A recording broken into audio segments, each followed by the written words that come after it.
So just to start, my name's Teresa Shaver, Business Advisory Center, Durham. And we are so excited to have Shaelene McInnis here from Books in Line to talk to you about making that shift into full-time entrepreneurship. So moving from being perhaps a side hustle into a full-time business. I mean, that's the goal for all of us, if it's possible. And I know it is. So Shaelene, over to you. Thank you so much for being here. And I know you've been part of this probably for all 13 years. So That's exactly right. yes, Yeah, I have been. yeah. Thank you, Teresa. Welcome, everybody. And I have to give a big shout out for BACD. They were one of the first groups I approached as soon as I decided to start my own business. They were the first group that I went to. They were offering all kinds of courses. I knew nothing about being self-employed. And even after all these years, here I am 13 years later. I started my business 13 years ago, Teresa. It was you, and I know, isn't it amazing? So congratulations to everybody for making the decision to, or having the courage to go, hey, maybe I should start my own business. Or yeah, I have started my own business and I need to make sure I don't make any mistakes, or what mistakes can I avoid? I can help with that. Can tell you the stuff to avoid. My name is Shaelene McInnis. I own Books in Line. We are an accounting company, bookkeeping, accounting, taxes, corporate taxes. We deal with the Canada Revenue Agency, and our specialty is working with business owners, small business owners, people getting started. I have been there. We help to make sure that you know all the things that you can write off, all your business expenses, everything the CRA is looking for, things to avoid to make sure that that you don't get red flagged by the CRA. That's another workshop that we offer. But we are huge advocates, my entire staff and myself, we are huge advocates for business owners, small business owners. It's become a passion of mine over the last 13 years. So when Teresa asked me about this workshop, I was absolutely thrilled to do it. And again, if you get the opportunity to follow BACD, follow them on Facebook, LinkedIn, get their email newsletters with all the upcoming events. It is so worth it. You will learn so much. So making the shift from paycheck to passion. This is why we're all here. Very exciting. I used to work in the corporate world for the largest courier company in Canada. I worked in operations. I had nothing to do with taxes and bookkeeping, nothing. And I was expecting my first child. And I thought I was driving from Oshawa to the Toronto airport every day, 3 hours a day, back and forth. And that was 13 years ago. Now I'm sure it'd be much worse. And I thought to myself, oh my God, I'm going to have this baby. There is no way I'm going to be able to spend 3 hours away from my 1-year-old when I go back to work. I was starting to think about it. And then, you know, the universe basically smacked me in the face and said, start your own business, when I was driving in the wintertime, 9 months pregnant, driving to work, and a tractor trailer jackknifed in front of me. And I was driving this little car, and I was like, well, I guess if I had to, I could get under it. This is what I was thinking, because it's very slow motion. And right then I went, I'm going to start my own business. That's exactly what happened. I was like, okay, yeah, someone's telling me I need to start my own business. Had no idea I was going to do it. But a lot of people, when they are going to start their own business, that's what they want to do. They want to control their own schedules. They want to be home with their kids. They want to take the kids to the doctor. They hate working midnights. I worked midnights for 3 years, and it was, oh, it was torture. And I loved my job. I loved the people that my employees were amazing. I did not like the corporate structure. I didn't like all the rules of the corporate structure. You could only do so much for your employees, and then you weren't allowed to do any more. And I wanted autonomy, and I wanted to say what could be done and how to treat my employees, to decide how much vacation time they had and all that. I wasn't going to do that under this corporate rules anymore, or their schedules. For my employees, they make up their own schedules. They have their own schedules. And of course, in a corporate world, that simply wasn't an option. So I wanted to have time with my kids. I wanted to be home. I wanted to be in charge of my own schedule. I wanted to do what I loved. So maybe a show of hands or even in the chat, who here is currently thinking about starting their own business but has not yet? And that you may have to tell me because I can't see everybody necessarily. How many people are thinking about, oh, yes, I can see it. Thank you. I can see your hands up. Thank you. Just say yes. Teresa. Good for Sorry, you. I meant just if they couldn't see the hands up, then I would Oh, just no, say I yes, can yes, yes see in the the hands inbox up. there. This is good. Sorry I about can that. now see the hands up. So that's perfect. If you're Awesome. thinking about starting your own business or you've started your own business or you're thinking, what do I want to do? This is what we advise our clients. Pick something you love, no matter what it is. What I did was I took 2 weeks and just wrote down everything I love to do and everything I did not like doing. I was like, well, being a geek, I love spreadsheets and I love math and I love helping people and I like this and I don't like this and I don't like this corporate kind of thing. And then I was like, well, I do taxes for family and friends. Maybe I could just start a little business. So my husband set up a little desk in the office area for me in my basement. And I was just going to do my little taxes and now here I am 13 years later, 8 employees, thousands of clients, and it turned into something fantastic. And I'm thrilled with it. And there have been weeks when we've had all of us who work at Books Online have had some pretty, 80-hour weeks, but we're better at it now. We've made a lot of improvements in not so many hours. But there's nothing I'm so glad I made this change. Sorry, Sunlight. I'm so glad that I made this change and started a business. It was the best thing I did. Best thing I did. And I was giving up a lot of money to do it. You know what? It's worth it. Now I have my 2 daughters and I say to them, whatever you decide to do, make sure it's something you love to do. I don't care how much money you make. It doesn't matter to me. Just do something that you love, that you're passionate about.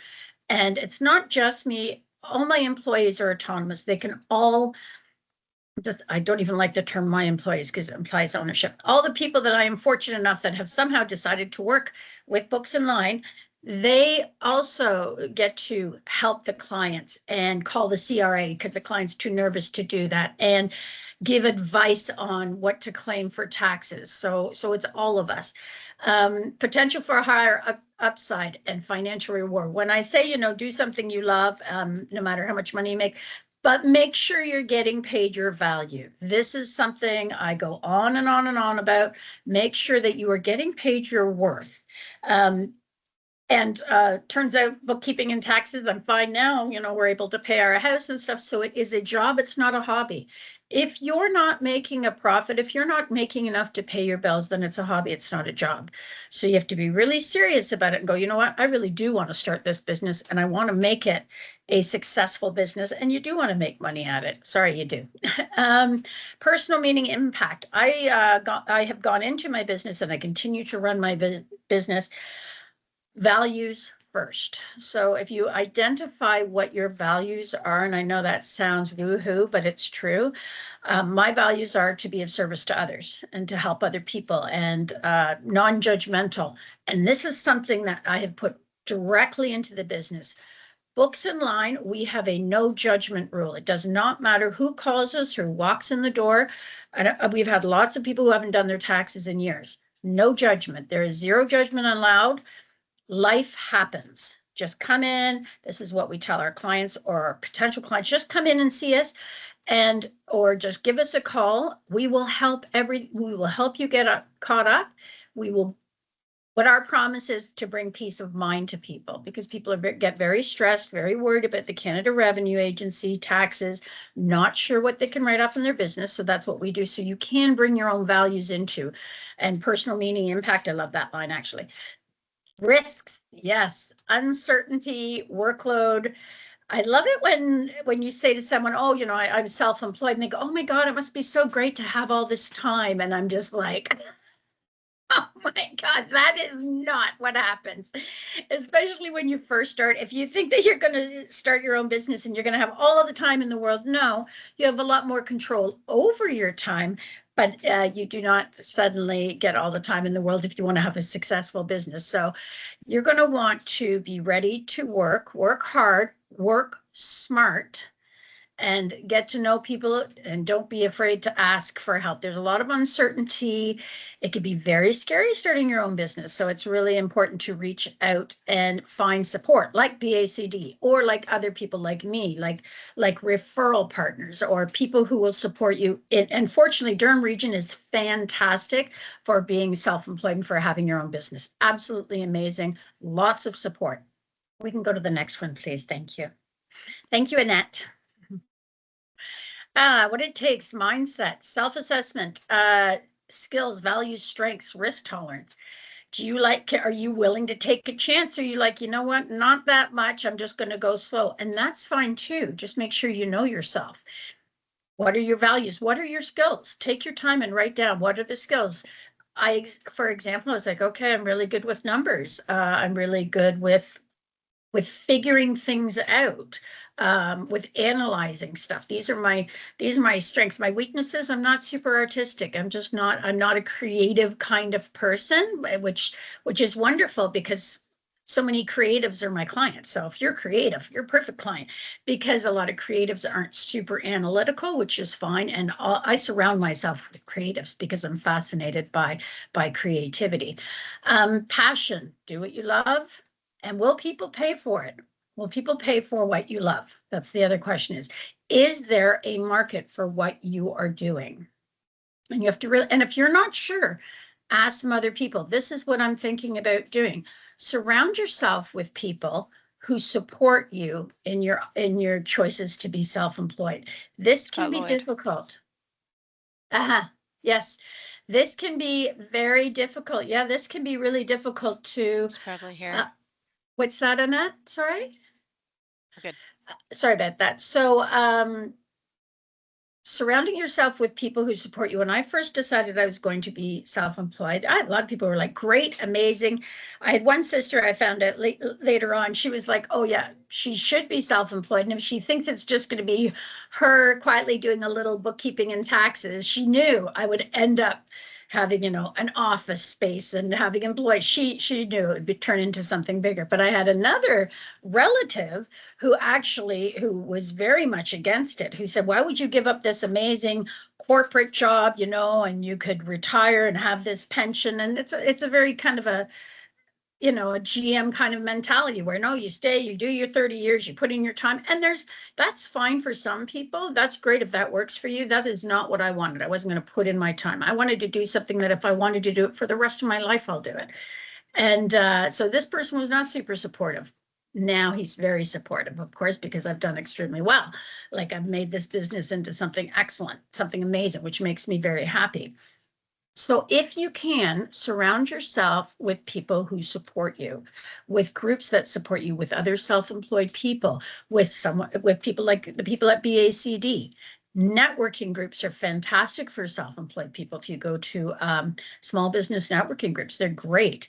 If anyone has any comments or anything, please do feel free to put it in the chat, and Annette will let me know, or Teresa will let me know if there's something there in the chat. Being ready to learn new skills. Flexibility is key. If you are a person who is set in your ways, starting your own business is simply not going to work for you. Look at what we've been through in the last few years alone, between COVID, markets crashing, everyone suddenly having to work from home. You have to be super flexible. AI, you have to be ready to learn constantly. And I'm guessing everyone here is, because you did show up for this class, for this workshop. So I'm thinking you're very open to learning. You want to keep learning. I am still learning. Right now, I'm taking 2 different courses. As I'm running my business, I'm taking an AI course because I have to stay on top of things. You always have to be learning, and be willing and flexible and willing to learn. Something that I love, so that's not hard. Ready to learn finance. Finance, marketing, and operations. When I first started my business, you know how it is. Anyone who has started, you're trying to do everything. You're doing your own social media, you're doing your own bookkeeping, you're doing your own business, you're trying to find clients.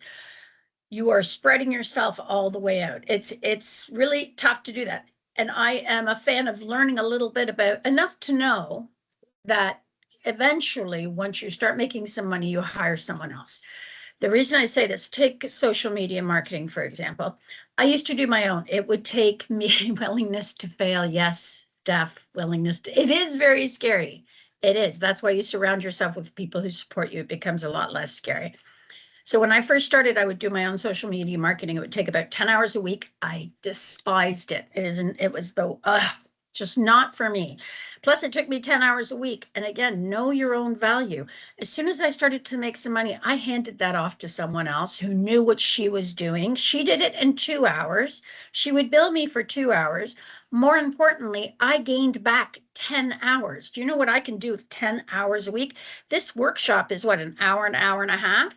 Like, this is where my value lies, is in running workshops, in meeting potential clients, in explaining expenses, is defending my clients with the CRA and with audits. This is where my strengths are. So my 10 hours are extremely valuable to me to do what I love to do and what is financially valuable, not social media marketing. I will gladly pay an expert to do that. They're going to do it better, they're going to do it faster, and I'll pay them.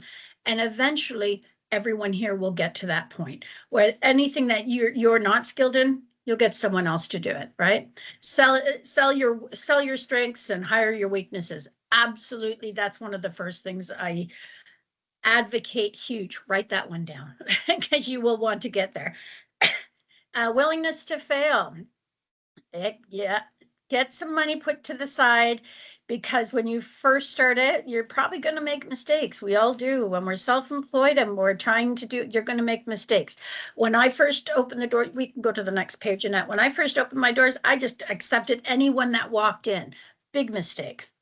That was a huge mistake, because there are people who are not going to be your ideal clients, right? And there are people who are going to be your ideal clients. And there was people that I ended up having to fire as my clients because they took up so much time complaining about something. And meanwhile, I had 10 other clients who were thrilled with the services. There's all kinds of, you'll make mistakes, you'll learn from them, you'll move forward, but that's why you're here, because you're willing to learn. A stage, idea and side hustle, yes. So when you're switching, when you're thinking about going from getting a paycheck every week, which is steady, which is comfortable, this is the thing about becoming self-employed, it is uncomfortable.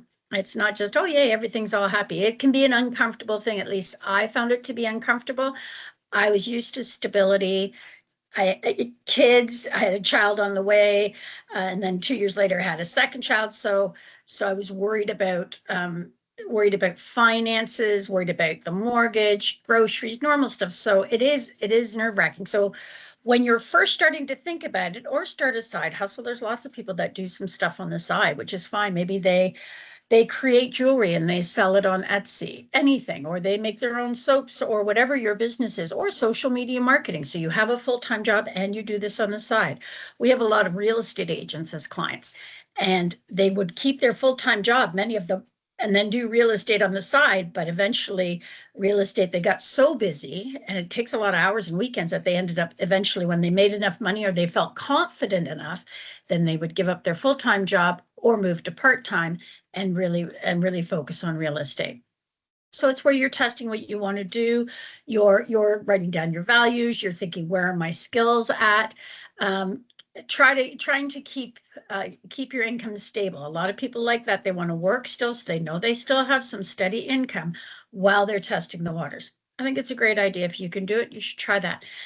When you're planning and setting up, when you're formalizing your business idea, legal structure, you're deciding things like, do I need to be incorporated? These are questions you're going to ask yourself.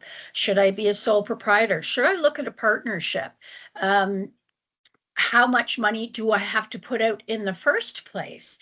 Setting up a budget for yourself. How much is this going to cost me to get started? How much is it to register a business?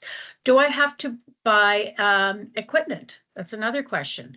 You don't want to overextend yourself, especially at the beginning. I have a lot of clients who, when they started their business, they were very excited about starting their business, and they put out $20,000 on equipment or more. And it's like, whoa, don't spend all this money. Just Do it in small increments. Okay, you signed on another great big client. Great, you can grab that other computer you were looking at. Otherwise, stay on the old computer for now until you can really manage to stretch it out. Because you don't want to stretch yourself so thin that you end up having to shut down your business because you spent too much money all at once without just spreading it out. So when you're going to launch your business, you're getting customers, you're meeting people, you're networking, you are starting to perhaps advertise. Some people pay for advertising, your marketing. You are doing things like you're sending out something, someone buys a product from you, you're following up. You're starting to put in processes and standard procedures so that, which is very key, by the way, standard operating procedures, SOPs, very key, so that you follow up with that client, you make sure that they're happy, you ask for a Google review. There's a whole process that you will put into place to help your business continue to grow.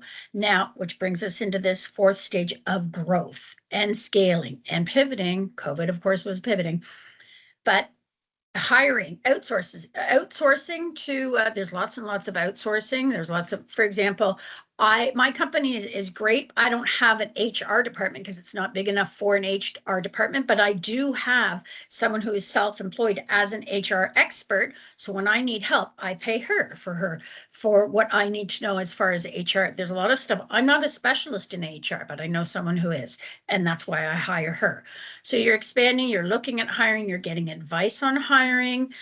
This is when you really want to start monitoring your cash flow. How much money do I have coming in every week? How much money do I have coming in every month? How much money do I have going out? Really looking at your expense list. Where am I spending money? How can I increase my income? More importantly, what can I do to increase my income and increase the value to my clients? More sunlight. Okay, so this is when you want to start getting professional help at that point. So the types of businesses, legal, this is in Ontario and across Canada. You're going to start looking at what kind of business do I want? Do I want to start as a sole proprietor or should I go into a corporation right away? Certain businesses, I tell people you really need to incorporate. Anything in construction, please incorporate, because a sole proprietor doesn't have the same amount of protection as a corporation. And of course, it can be any job that is dangerous or, involves things like electricity or roofing or stuff like that, I would look at incorporating. If you want to know any of this information, Annette is going to, in the chat, she'll put our email address. You are welcome to send her an email and ask her any of this if you need an appointment, or if you want to know what expenses you can write off in your business, just send your email address to us, to Annette, and she will respond and we will give you the information. We have a free list that we hand it to anybody who wants it, because we, again, support business owners. A free list of all the expenses, things that you can write off and things that you can't write off, how to do it if you're incorporated, and how to write off expenses if you're a sole proprietor. And so a sole proprietor is just when you're a single person running your own business, you just have a small business. A corporation is a separate entity when you have set up a completely separate company, which has more liability, insurance and protects you more. Registering your business name. If you're a sole proprietor, when I first started, it was Shaelene McInnis, bookkeeper. I was using my own name, Shaelene McInnis. Then after a while, I decided I wanted to register a business name outside of my own name. And that's where Books in Line came. So then I was registered as Books in Line sole proprietor. And then I incorporated as a numbered company operating as Books in Line. So you want to decide how to do that with registering your name. Permits, licenses, you want to see what it is that you need. I had clients when I first started. I had a client, she was catering out of her house, and one of her neighbors who didn't care for her reported her, and she ended up having to close that part of the business because she couldn't be cooking for the public out of her personal house. She had to find an outdoor location to do, out of home location to do that. So she ended up renting a restaurant space to do that. So make sure if there's special licenses that you need, that you are aware of those. Tax obligations, income taxes, HST, payroll taxes if you hire. This is when you want an expert. I cannot tell you how many people we have had come to us. Last week alone, we have a new client. They were doing their payroll and they assumed that it was being paid because they were using QuickBooks, and it went through and they showed it, and we said, yes, you calculated your payroll expenses, but it never actually got paid to the government because no one actually paid it. And they haven't paid it since last January. So they owe thousands of dollars and had no idea. So there are certain things when you really do want to talk to an expert, make sure you're set up correctly when it comes to taxes. And HST. People are like, maybe I want an HST, maybe I don't want an HST number. You probably do, because otherwise you can't write off the HST that you pay out on all of your business expenses. And you pay out, look at your gas receipt or your cell phone receipt, see how much HST you're paying out all the time. The only way to get that back is to have an HST number. It also adds a lot of legitimacy to your business. Because if you don't have an HST number, then people know that you don't make over $30,000 a year. So you might not want people knowing that. You might, that's another reason to get an HST number. That's a whole other conversation that I cover in another workshop. And if you're interested in any of those workshops, just send us an email to Annette. And are we using the info at Annette? Yes, we are. We're using Good. info@booksandline.ca. Yeah, so it's info at booksinline, booksinline.ca, or you can give us a call. The number, of course, we'll have it at the end of the presentation as well, but it's 905-571-2665. So it's 571-BOOK. See, easy. Okay, so going back to the subject at hand. Okay, so when you're starting to think about starting a business, or if you have started a business, things to think about. How much are the startup costs going to be? Registering a business is not super expensive, but do you need equipment? Do you need permits? You want to be ready for any of those expenses. Do you have to pay a subcontractor? Do you have to pay someone to do some work to set up your website? Making sure that, and again, this is when you want to know a lot of people who are self-employed so you can get referrals. You don't just want to go with someone you don't know at all. You want to go with someone that you've heard does a good job so that you're not getting ripped off, and that you have someone who comes in and does good work for you. Cash flow. How much money do I have coming in, and when is it coming in? When I first started, we had a lot of just tax clients. Now we have bookkeeping clients all throughout the year. But when I first started, we had tons of tax clients. So I had lots and lots of money that would come in March and April and May and June. And then by November, December, there was nothing, because most of my clients at the time were tax clients. So I pivoted to make sure we did a lot of bookkeeping, regular bookkeeping for clients that needed it all year, payroll all year, corporate taxes throughout the year. So cash flow, make sure if you have an industry like landscaping, know you're going to have a bunch of money coming in the summer and fall, and then it's going to be nothing over the winter. So maybe you want to do landscaping and maybe some snow removal. Offer those same landscaping companies, offer them something for the winter months so that you're trying to even out your cash flow. That's a whole other talk too. Keeping your business finances separated from your personal. Make sure you keep those separate. And then I'm going to have to ask you to keep an eye on the time for me and make sure that I'm staying on time. You really want your personal separate from your business. First of all, the CRA requires that. Second of all, you want to know, how much am I really spending on my business and how much am I making on the business, not with my personal. And mixing in your personal makes your bookkeeping very, very, very difficult to mix it in your personal and your business. Maintain a bit of income, emergency income on the side. I always recommend that. Take out a percentage, put it in a different bank, and don't even look at it. There's a great book out there called Profit First. If anyone wants a list of my 10 top business books, send an email. I have my great list of business books. One is called Profit First, and he says, take 1%, even if you've just started, 1% of the income that came in last week, and put it into a separate account so you don't even see it. Then up it to 2% and up it to 5%, so that you always have this emergency money if you need it. I'm a huge fan of that book.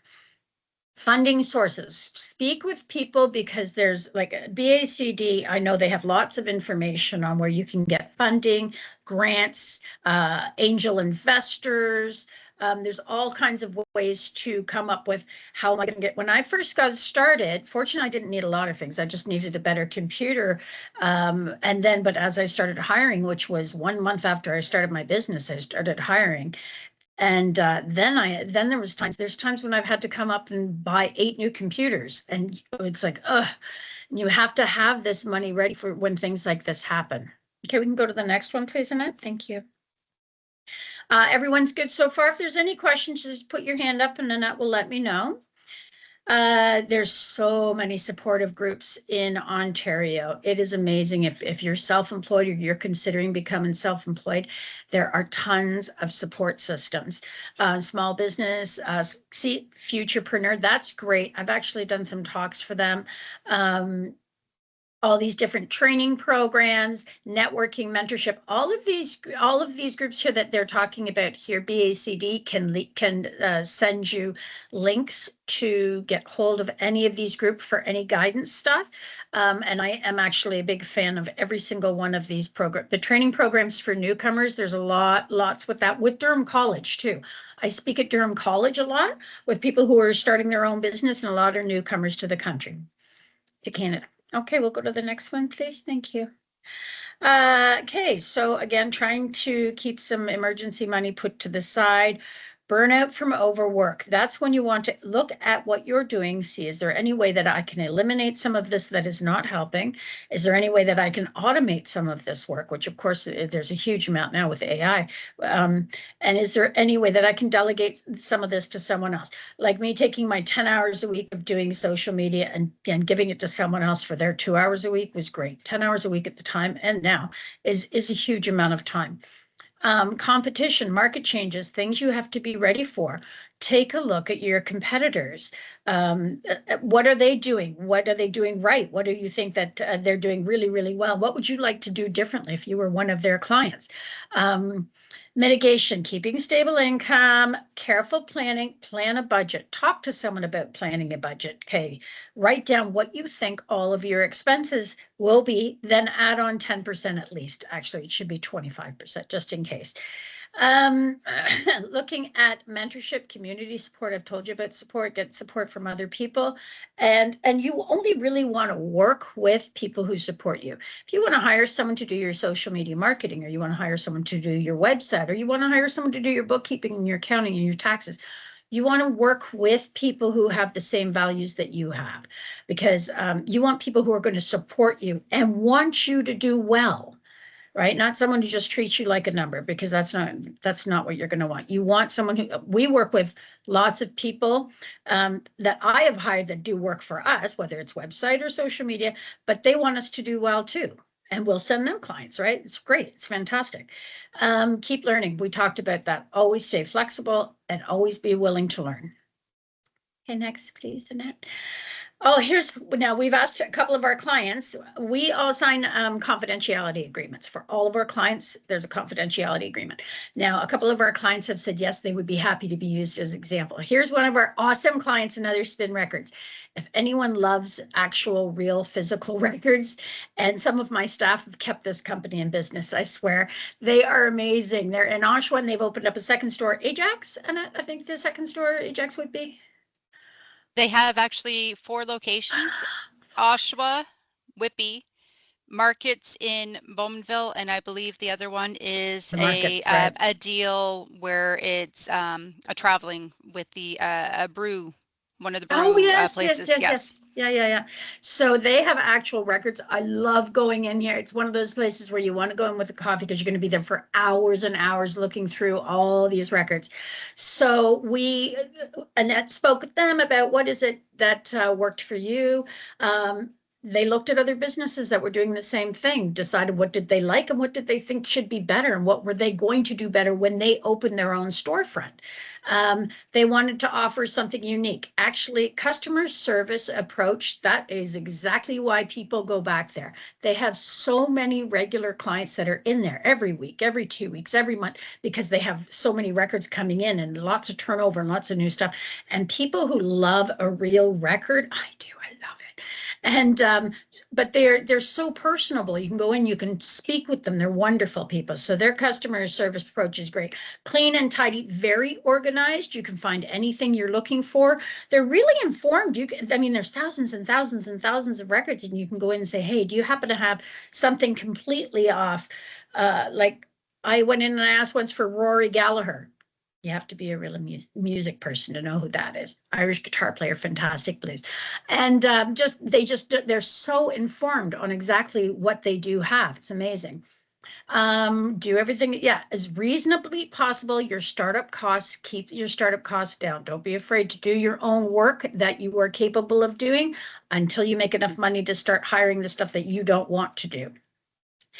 Thinking ahead, anticipating, and avoiding potential pitfalls. Yeah, try to imagine anything that now none of us could have imagined, for example, COVID. That was something, but something like, what if the rules change, or what if the CRA changes its rules? It does that all the time, so you want to have a decent accountant who's ready to help you out with that.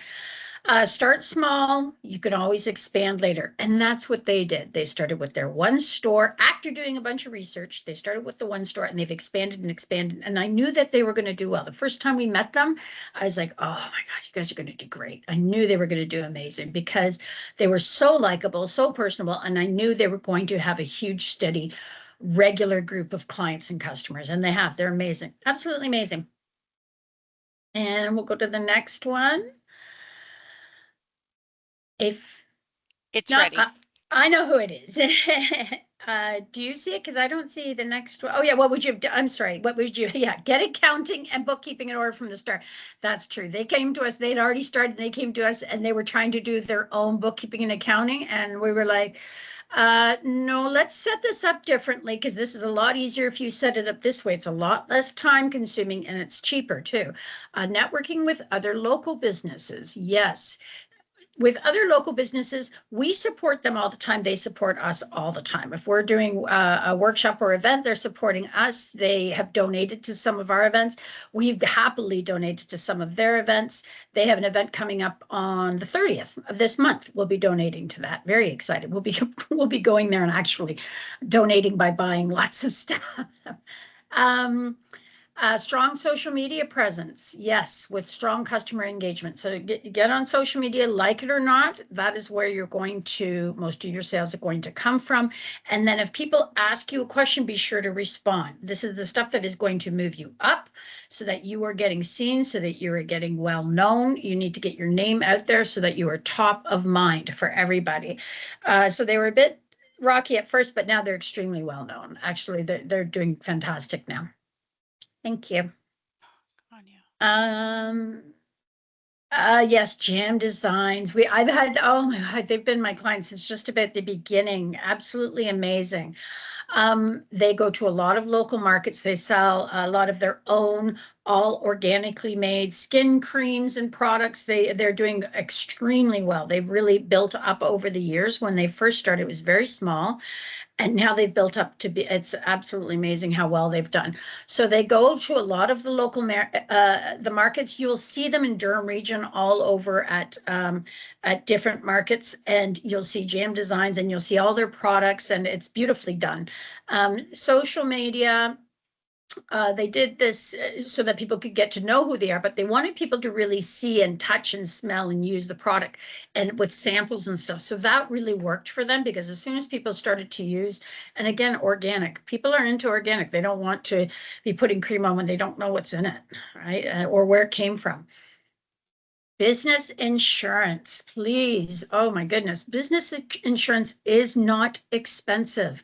If you use your car for anything to do with business, Annette and I've had this conversation, maybe some people have heard about this. We advise our realtors, make sure you have business insurance on your car. Let them know that you use your vehicle for business. It costs at the most an extra $100 a year, because we know of it was actually in the news, a gentleman who had his brand new Dodge Ram parked in a driveway, just giving a quote to a potential client. His truck was stolen. The Dodge Ram was stolen. And the insurance company refused to pay him, saying, sorry, we didn't know you were using it for business. And they refused to pay him. I have business insurance on my truck, and I do bookkeeping and taxes just in case I am taking paperwork back to someone, for example, or anything. So please look into business insurance. We can advise you, we can give you the names of some places. It's not expensive, well worth having. Especially obviously anything to do with construction, children, and catering, anything to do with food, anything to do with kids, and anything to do with construction. 2 things I recommend: become incorporated and have good business insurance. Yes, for COVID, yes, they had to really, COVID hit, so they had to go from meeting in person, they had to go to a lot of online sales, and they started to move Jewel of the Lotus, a lot of their whole cream collection, they moved to online, and they've done really well with it. Now they're in grocery stores, wellness stores. They're in Walmart now. They're actually in Walmart. They've moved their way up from just starting this tiny business in their basement to what they're doing now, which is incredible. All kinds of wellness stores, yoga studios, different spas. So they sell all their products because people love their products once they try them. Yeah, they're great. GM Designs is awesome. They would have, oh yes, I like this. They would have reached out and had more hands on deck when they began. They were very busy at the beginning trying to balance it's a mother-daughter team trying to balance working full-time and trying to start up this business, and they wish they had asked for help earlier. I did know that. And then they talk about yes, trying to be a caregiver, running a business from home. And this is something I hear all the time when people are self-employed. They can't believe how lonely they can be because they're used to going to a job and there's a bunch of people there. And suddenly, sometimes when you're working on your own, it's just you, and it can be really lonely. That's why I am a huge fan of networking. Network online or in person with other people so that you don't feel that you are alone. Yeah, that's real. I hear that all the time. Okay, and we're back. Steps you can take now: identify what you love, start researching. I have a client has asked me to start researching their competition. So I have this client and I'm researching their 5 top competitors to see what's good and bad about their website. Do a small side project. Ask family and friends. Say you want to make jewelry, for example, or anything else, or make soaps, or ask people, would you test this? Tell me what you like about this soap. Is it too strong? Is it too weak? Does it work well? And ask them to give their honest opinion so that it will help you in your development of your product. Build your business plan. Make sure that you know, what do I have potential expenses, including things like insurance? What other expenses could there be for me to start this business? How much could I be bringing in month 1, month 2? When will I start making a profit, which is income minus your expenses? If there's actually money left over, you're starting to make a profit. When can I see that happen? And how can I get from this point to that point? Legal structure, this is again when you're going to talk to an accountant. We're happy to help with that kind of work. Should I start as a corporation? Should I start as a sole proprietor? Seeking support, BACD is a huge one. There's lots and lots of support, and they can advise you of other support systems that might be particular to your industry. So that's why I would start with BACD. Securing funding. See, do you need money to get started? What's the best way? Should you get a line of credit? Should you get a small business loan? Can you get grants? Do you qualify? These are, again, all questions. BACD is my first stop for all of these as well. Launch, and then iterate and scale. So launch, see how you're doing, build up. Yeah, I love this. 3 months, 6 months, 1 year. Personally, I would also add in 1 month at the beginning, this month, because you're very, 1 month to 1 month to 1 month. And okay, good. We're going to, okay, tools, resources. We talked, here's some examples. All kinds of government sites. There's all kinds of online workshops all the time. Again, Durham Region's fantastic for in-person workshops as well. Legal and accounting advisors, you want to at least just get advice. Pay for advice. It will save you money in the end. Pay a bit at the beginning, save it at the end. Oh, see there, workshops for free, BACD. They're amazing. And you can see all these different BizSmart, Ontario Small Business Center. There's all kinds of groups that are more than happy to help businesses get started, to help individuals get started. And Durham Region's amazing for that, probably best in the country. Okay, what are your ideas? What's holding you back? It's very scary starting a business. What support do you have, or what do you need? That's a really important one. That's one to really look at. What support do you have, like your close people, or what support do you have, like BACD and outside groups as well? But what support do you have? Your spouse, a sister. I had my sister and my spouse who supported me fully. I had no idea this was going to turn into what it turned into, but I'm super happy. I think we're all happy that it did. But who do you have that's around you? So do we have any questions? Or I'd love to hear if anyone has started their business, I'd love to know what it is that you're doing. If you would like to introduce yourself, if there's anyone that would like to introduce themselves and maybe talk about what it is that you are doing, you have started, or that you want to do. And if you have any questions for us, let us know, please. Okay. I'm just going to leave this because I don't see. Don't be afraid. Yeah, I mean, you went through so many good considerations. You know, when you're thinking of starting a business, there's all these things to consider. But even if you're already running a side hustle, there's always going to be a leap of faith point where you just have to like jump off the cliff because you're never going to have everything ready. No, and you're just going to have to go for it or decide not to, you know. Yeah. Anyway, Effie has a question. So Effie, I'll hand over to you. Please, Effie, let us know what you do, Effie. How are you? Hi, we're fine. So this is Effie and Solomon. Hello. We're both co-founders of a luxury travel agency. Oh, and yay. our agency is focused on basically planning luxury travel for couples, groups, small intimate groups of friends and family. Yes. And we've actually been in business for the past 2 years, even though Very we're good. building and just laying the foundations.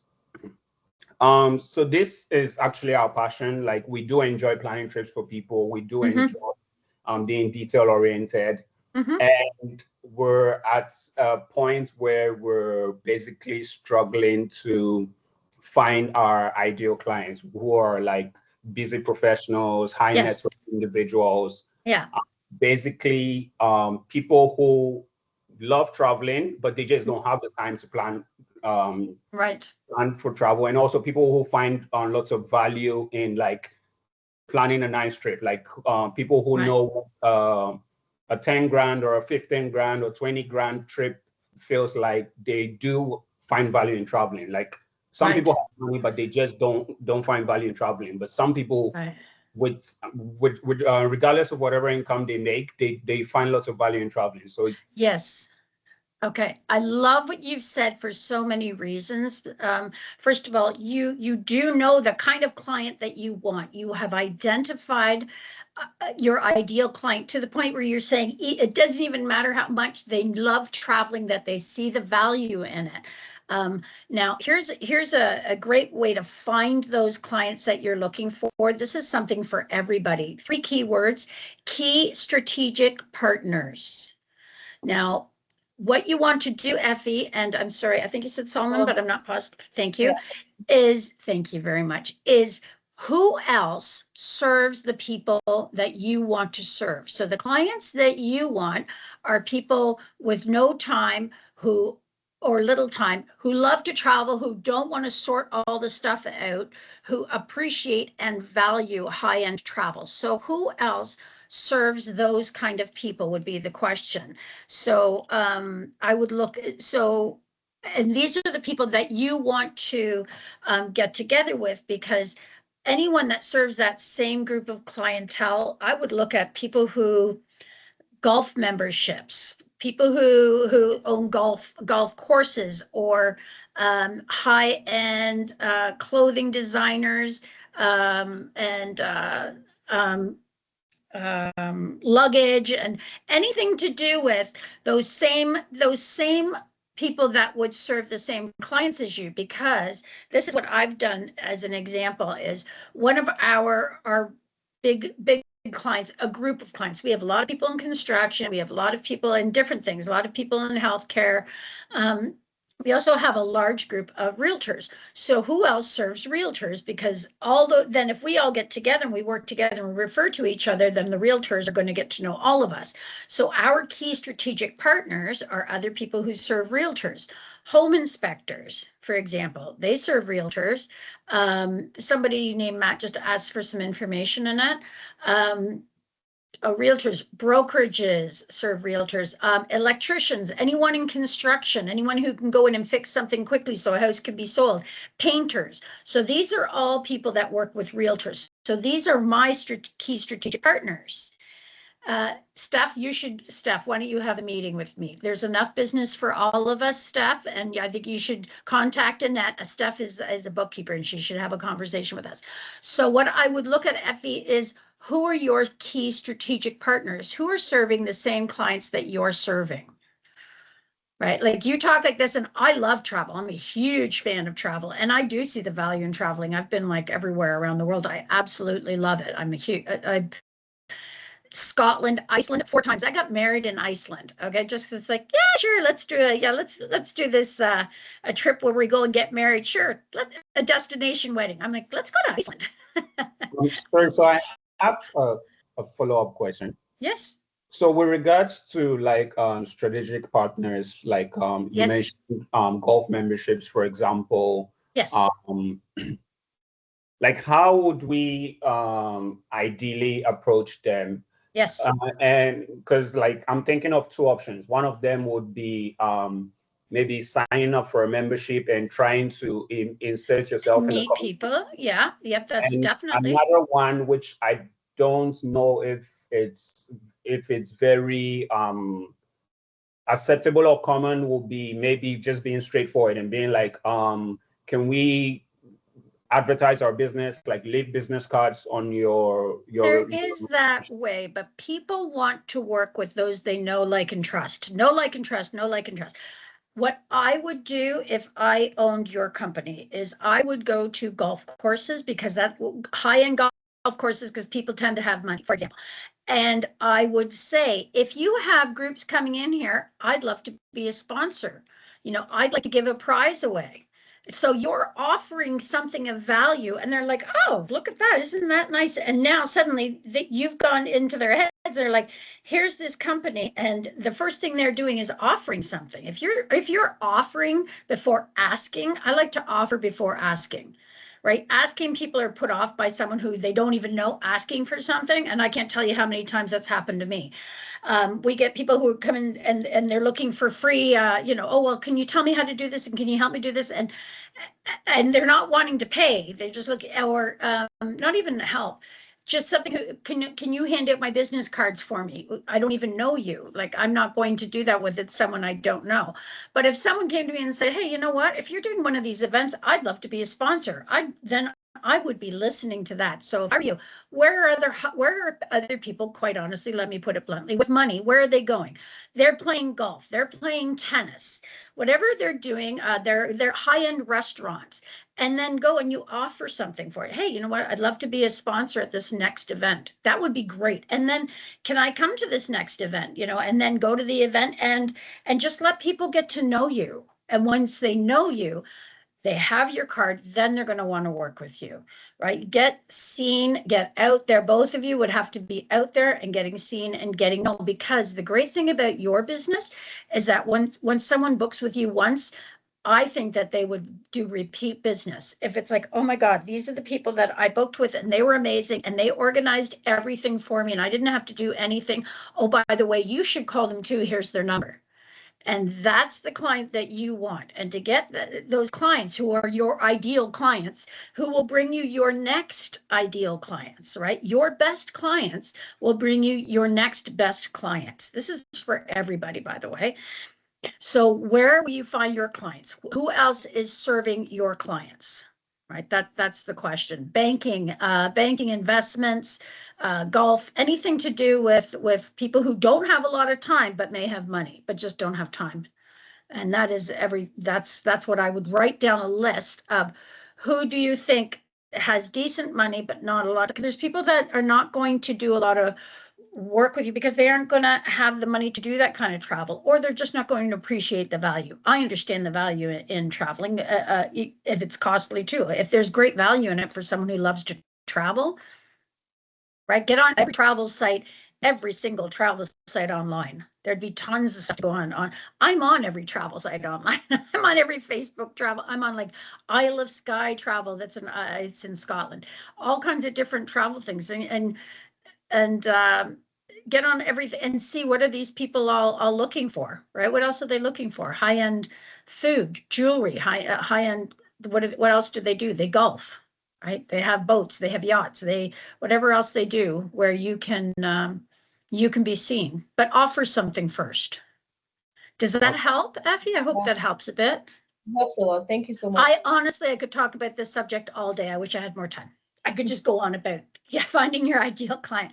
Is there another question? Just go on. Anyone else have anything else? Please feel free to let us know. Annette, I think we've shared our share. I actually have a question. Fran. Yes, Farah. So funding, right? Yes. So I've attended other sessions like with Meridian and TD and how banks can assist in connection with the government. Yes. Can you just kind of like touch base on options that are available, like opportunities for funding if you're just a startup and you're just in idea stage and maybe you only have 15%? Yes, there are there's angel investors right now. There's lots of investors outside of just banking. Banking is one way, and it depends on what it is that you needed to start. You can share that if you want to. If not, that's totally fine. You can so share like that. Coffee shop. Oh, I love it. I love it. Love good. Where are you thinking about having a coffee shop, Farah? Have you decided like where? North Pickering, because Excellent. there is nothing up here. I know there isn't, right? Yeah, there isn't. Are you like north of Finch area up there? Yes, north of that. Yeah, you know what I'm saying? There's nothing up there. What are they doing? But I love that idea.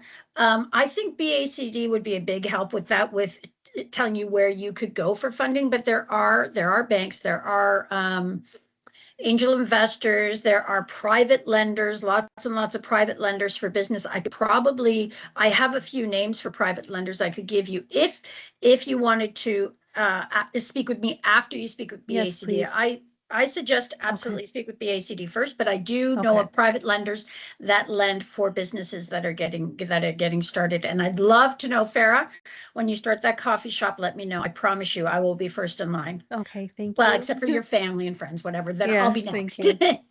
I just want to interject. There are other government loans as well. So you can go to the website and it limits down to exactly what you're serving or what your services are. So they may have it of a new startup as well. Okay. So it definitely that's worth a look because that could be an area where again that's just grants, so it's just gifted money to get the economy going.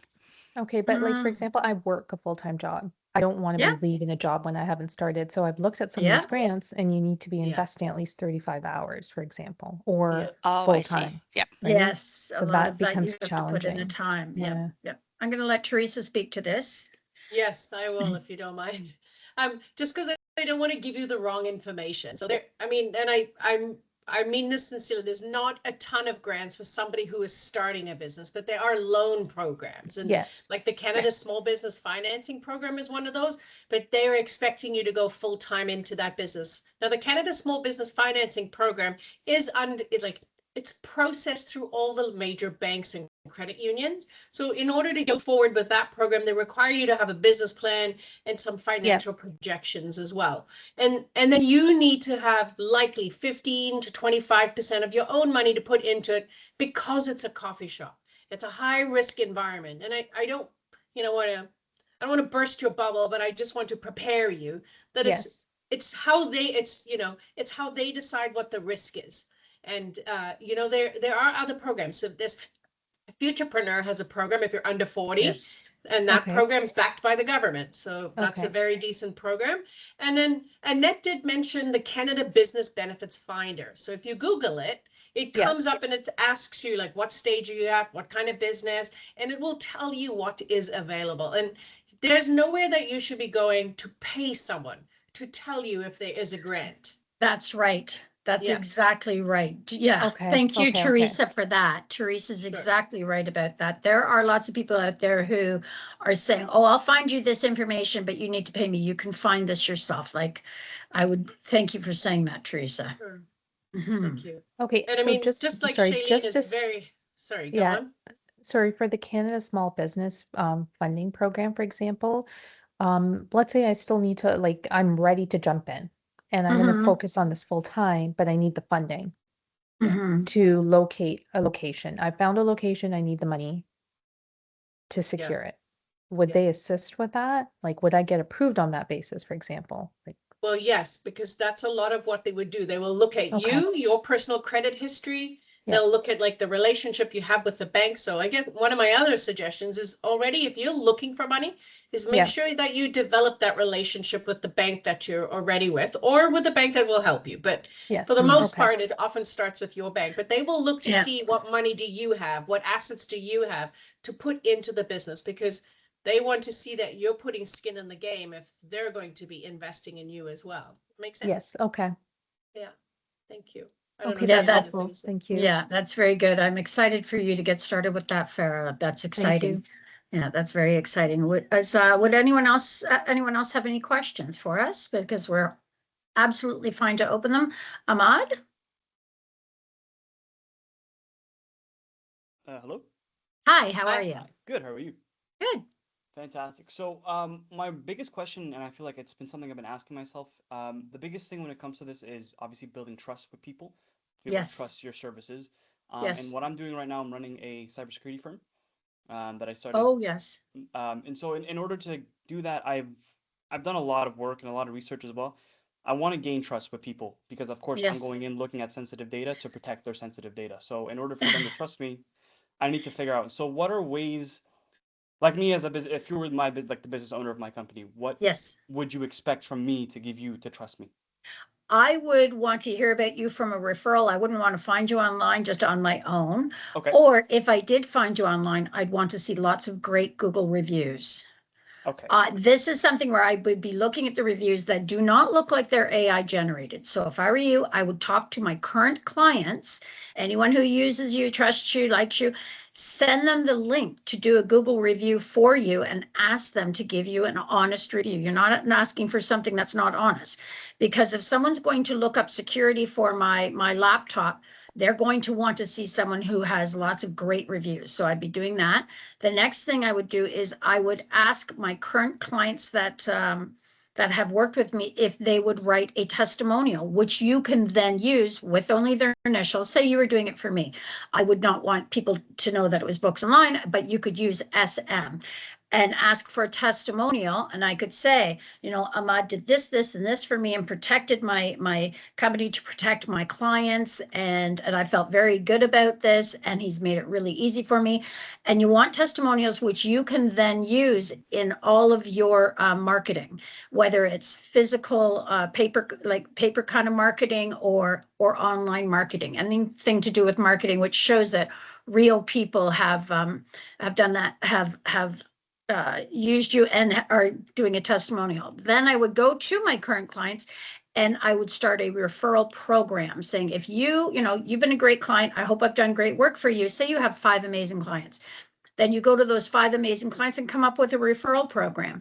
If they refer someone to you, then you give a discount or you have a prize. Or if they're a monthly client, most of our clients are monthly clients. We do bookkeeping, payroll, everything for them, and their taxes and their corporate taxes and stuff.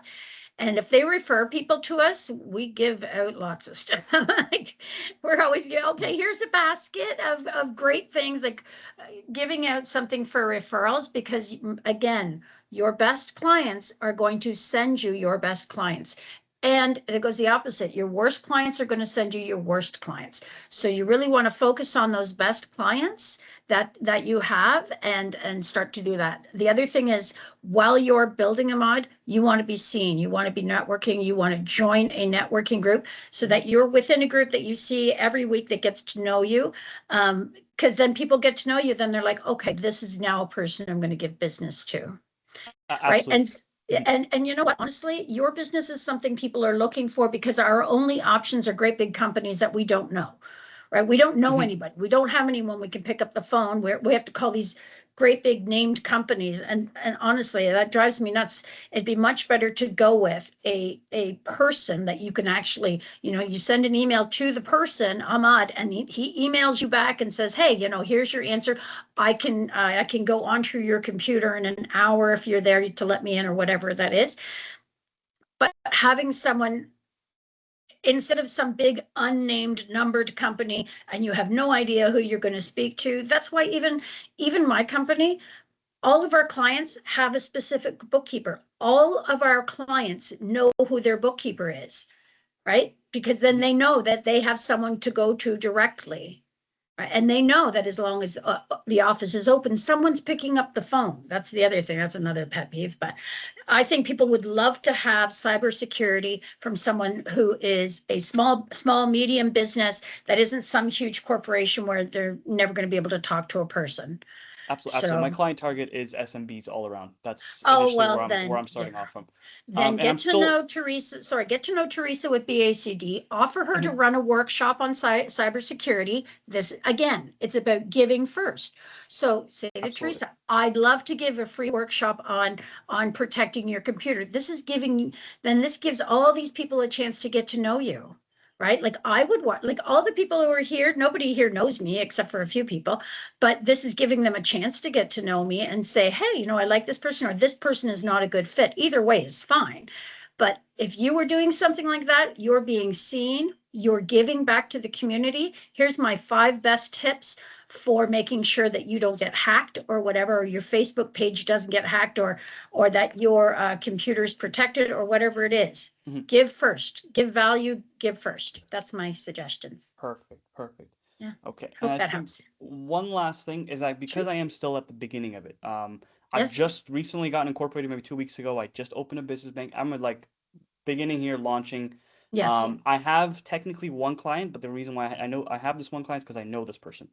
That's always how it happens. That's the way to go. How do you think my first 10 clients were? Family. Fantastic. So my thing is, I'm also planning like a client outreach. So of course I'm gonna I have my own company, LinkedIn and everything. Yep. I want to know, like, again, I also get a lot of messages on LinkedIn, and 9 times out of 10 I'm ignoring them because I don't know. So I know it's a far shot, but should I nonetheless continue and try through LinkedIn? Or it's don't like waste my time. cold calling. You want to have a LinkedIn presence. Yes, you do. But it's like cold calling. It's probably not going to work, especially in your business, until you start to get known. I'd keep a LinkedIn profile. I would. But again, you don't want to put out a bunch of money that's not going to somehow come back to help you at least get known. I would contact Teresa and offer a free workshop. I'd contact a whole bunch of different places and say, listen, this is what, and let people get to know you. And, join some networking. Most of what you can do to get really well known in your business is free. People pay a fortune for marketing. You don't need to pay a fortune for marketing at all. I don't know if we've spent 1 cent on marketing since I've run this business. You know why? Because it's who you know. It's getting known, getting trusted. I've worked with BACD. The only thing I've paid for is like Chamber of Commerce membership. Well worth it, because I happen to support the chamber. Huge fan. But like, that's not marketing. That's a great investment. It's a marketing avenue, but for sure. Marketing avenue, yes. But it's a way for you to get known. So that's what you're going to want to do for sure, is get people to know you as a person. Fantastic. And why you're passionate about your job. That's the other thing. Let people know that you love what you do. I mean, Like I could give you 10 examples of why I do it. What's that? I said I went to school for it for 4 years, so it definitely runs in my blood. Yeah, good. And you love to do it. And you want to help people or whatever else it is. Absolutely, absolutely. Okay. All right, well, thank you so much. You are very welcome. Is there anything else? Do I see people?